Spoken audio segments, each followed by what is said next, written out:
Hi, welcome to the video. So in this video I'm going to show an improvising and technique exercise.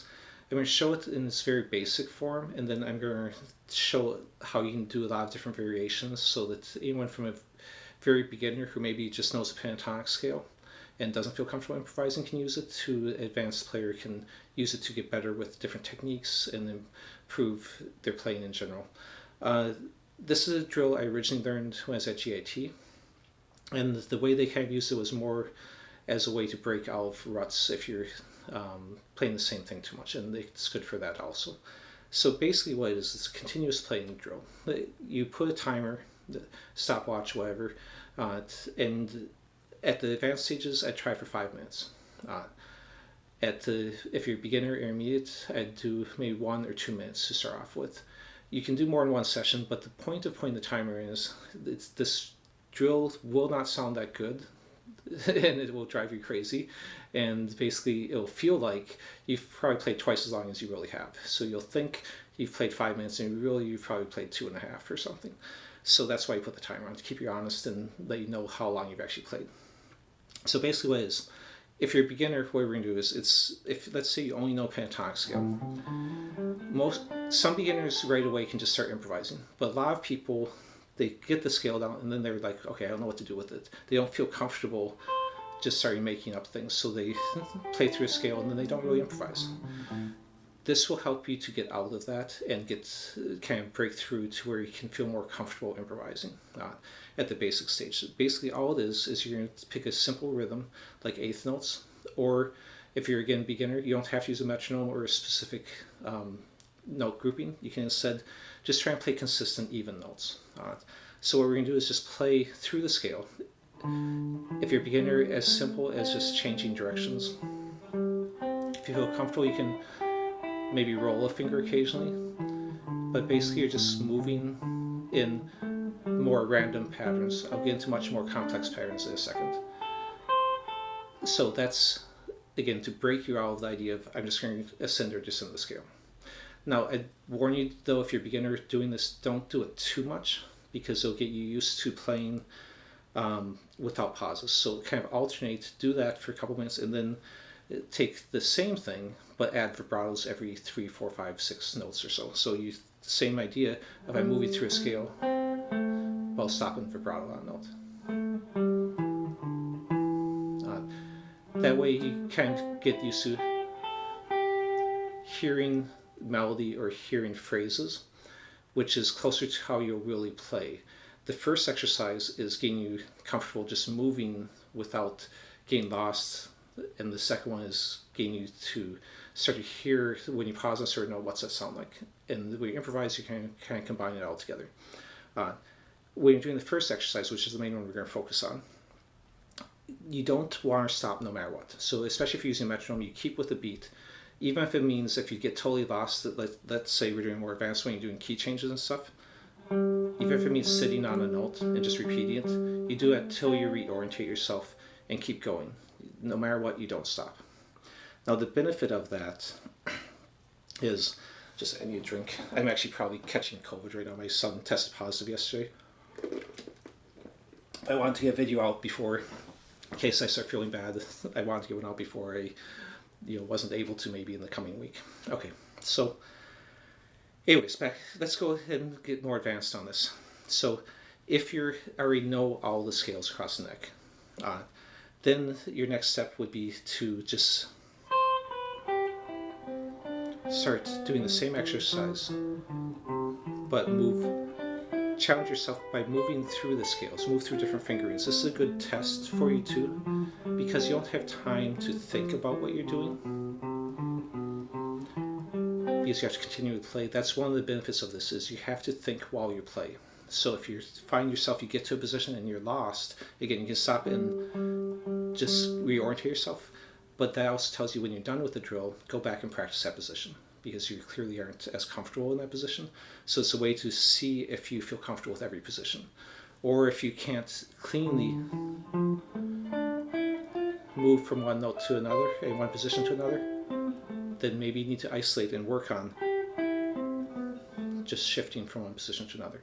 Now at this point we're only playing steady notes, so we're not doing hammer-ons, pull-offs, bends, anything like that, vibratos, because again there's no pausing, it's continuous. Another purpose of the continuous playing is you can watch, kind of separate yourself from what you're playing and kind of just watch yourself play. Because you don't really have, again, especially if you start speeding this, but you don't have a lot of time to think. But you can watch your technique, and then you can watch and say, okay, am I relaxed or am I, really tense on it? And because you're doing it at the more advanced stage for like 5 minutes, you can force yourself, okay, I need to relax. You can kind of make it into a meditative thing where you're kind of just clearing your mind and letting yourself play. The way, like I was originally saying, is kind of breaks you out of ruts is you'll find that most people, after they play this very short time, maybe 20 seconds, maybe a minute, maybe 2 minutes if you have a lot of licks, you're going to run out of ideas. You're going to get through all the things you normally do, and then you're going to be, if you don't want to be repetitive, you might not know what to do. So that forces you to start thinking, okay, what can I do differently? I've already done the same idea, now I need to do something differently, because you don't have the luxury of being able to create pauses to create specific melodies with, stopping on a note or adding stuff, like I said, like bends, hammer, pull-offs, and other things. So by limiting yourself to just playing through the scales, it forces you to get better at that. Okay, so once you've kind of got to where you can shift around, and you can add slides on for the shifting, but just keep it in the rhythm. And instead of doing slides where you don't pick both notes, and that will keep you going with that steady feel. The next thing is actually try and make it sound like something. So it's hard without being able to pause on notes and emphasize notes as much to make it sound good. It's never going to sound great, but you can start making it sound more like music by using things like sequences, arpeggios, and other things.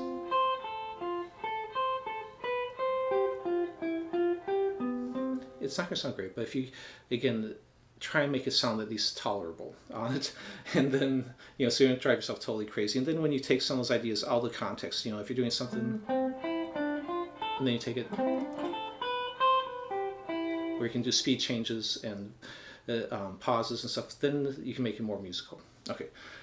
Next thing you can do with this is isolate different techniques. So for example, if you really want to, you find yourself maybe having trouble working something that you're playing, because you don't have a lot of options here, it's easier to work a specific technique into your playing. Maybe you don't feel as comfortable sliding between different positions. So then really emphasize that when you're doing this exercise, and do a ton of slides between different positions. Or maybe you don't feel comfortable, actually, some arpeggios, but you don't feel comfortable working them into your playing. So take an arpeggio and then go into a scale run.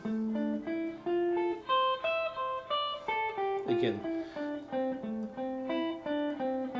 doing different arpeggios and working them into your scale runs, and go as slow as you need to. Even if it's going, that's fine, because then you can start going quicker as you feel more comfortable with it. Eventually you can go faster and faster with it. So you can work in string skipping, you can work in sequences, and again, don't just do that, but if there's a specific sequence you want to work it in, then maybe throw an arpeggio, throw in something else, so that you can get those into your playing while you're playing, and that will then transfer better when you have to improvise at another time. So you can, again, isolate any lick or any idea that you're trying to work on.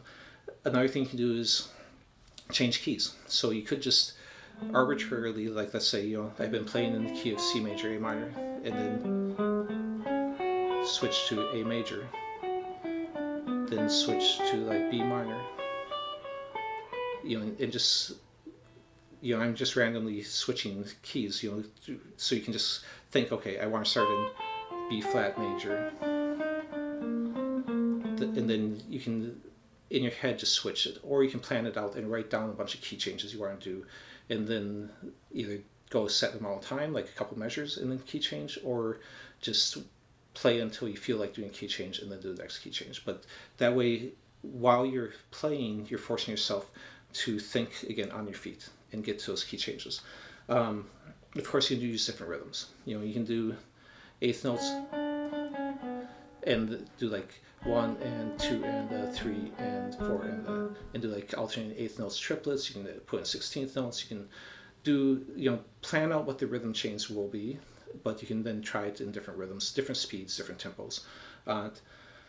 Of course, you can add chords. And basically, the Super Chops class at G.I.T was that. It was doing a bunch of complex chord changes and key changes while playing continuously over it. Now, the focus of that class was more to get down the key changes. I'm showing you this as a way, and the chord changes and how I harmonize over them. I'm showing this as a way to just open up techniques in general, but you can definitely take it to that level and have a preset key change, chord changes, and the chord sheet in front of you or backing sheet, and just play through without pausing on it. Again, by not adding in the other things like bends, pull-offs, and stuff, it forces you to think of something different. And then when you can add all that stuff in, that's when you can make it more musical. Now, it doesn't mean you can't also, take it and